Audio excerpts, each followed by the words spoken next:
चलिए शुरू करते हैं। विषय है सामाजिक विज्ञान शिक्षण। छात्रों, इससे पिछले वीडियो में हमने आपको सामाजिक विज्ञान शिक्षण की प्राचीन विधियों में पाठ्यपुस्तक विधि और कहानी कथन विधि के बारे में बताया था। आज हम इस वीडियो में सामाजिक विज्ञान शिक्षण की प्राचीन विधियों में से सबसे प्राचीन विधि व्याख्यान विधि के बारे में चर्चा करेंगे। तो चलिए शुरू करते हैं। व्याख्यान विधि, लेक्चर मेथड। जब शिक्षक पाठ्यपुस्तक को क्रमबद्ध करके शिक्षार्थियों के सामने मौखिक रूप से प्रस्तुत करता है और शिक्षार्थी उसे सुनकर बिना किसी तर्क के स्वीकार करते हैं, तो शिक्षण की इस विधि को व्याख्यान विधि कहते हैं। व्याख्यान विधि शिक्षण की अति प्राचीन विधि है। प्राचीन काल में हमारे देश में उच्च शिक्षा की व्यवस्था गुरु आश्रम में होती थी। यह गुरु शिष्यों को उपदेश देते थे और दृष्टांतों द्वारा अपनी बात स्पष्ट करते थे। इसे व्याख्यान विधि का प्रारंभिक रूप माना जा सकता है। बौद्ध काल में शिक्षा के क्षेत्र में विशिष्टीकरण का शुभारंभ हुआ। उस समय यहाँ शिक्षा के अंतर्राष्ट्रीय केंद्र स्थापित थे।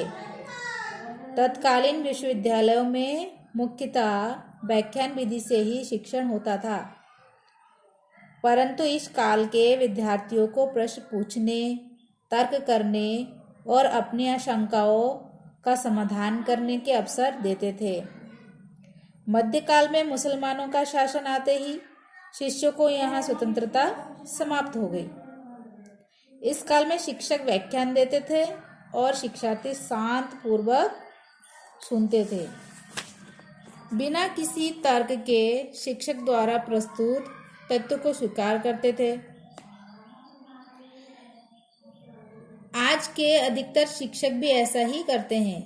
इसीलिए व्याख्यान विधि शिक्षण विधि की एकदम अनुपयुक्त विधि मानी जाती है। परंतु साथ ही यह इस युग में इस विधि में बड़ा सुधार हुआ है। आज शिक्षक अपने व्याख्यानों को बहुत सजीव और प्रभावशाली ढंग से प्रस्तुत करते हैं। आज शिक्षक व्याख्यान करते समय अनेक दृष्टांतों, वर्णन, विवरण, व्याख्या, निदर्शन और प्रश्नोत्तर आदि शिक्षण युक्तियों का प्रयोग कर विषय सामग्री को स्पष्ट करने का प्रयत्न करते हैं और साथ ही श्यामपट्ट और मॉडल, चित्र, रेखाचित्र, मानचित्र आदि शिक्षोपकरणों का प्रयोग कर अपने व्याख्यानों को सजीव बनाने का प्रयत्न करते हैं।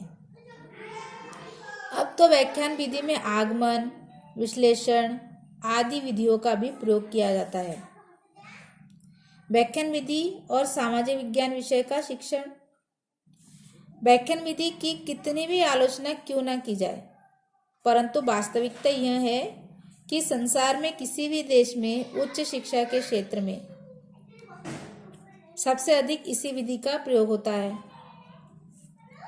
यह विधि सामाजिक विषयों, धर्म, दर्शन, इतिहास, राजनीति शास्त्र, भूगोल, अर्थशास्त्र, समाजशास्त्र, शिक्षा शास्त्र आदि के शिक्षण के लिए विशेष रूप से प्रयोग की जाती है।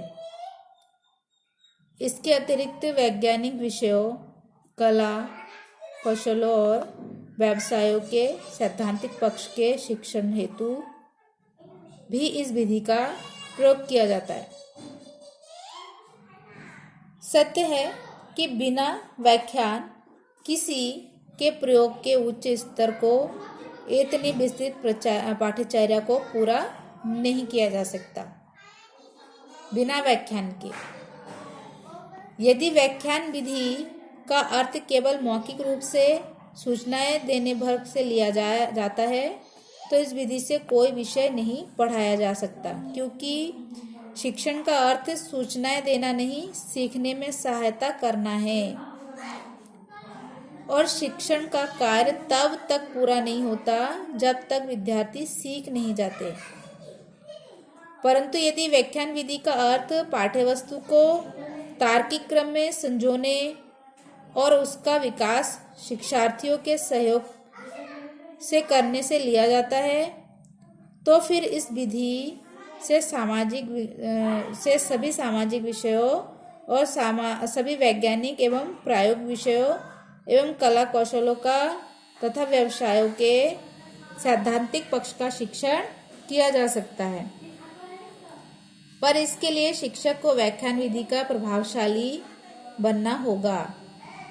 सामाजिक विज्ञान से संबद्ध सभी विषयों तथा यथा भूगोल, इतिहास, अर्थशास्त्र, नागरिक शास्त्र, समाजशास्त्र आदि के शिक्षण हेतु विषय अनुसार मानचित्र, चित्र, चार्ट, मॉडल तथा अन्य आवश्यक शिक्षण उपकरणों का प्रयोग करना होगा, ताकि विद्यार्थी मात्र श्रोता बनकर न रहे अपितु एक सक्रिय भागीदार बनकर शिक्षा ग्रहण करे।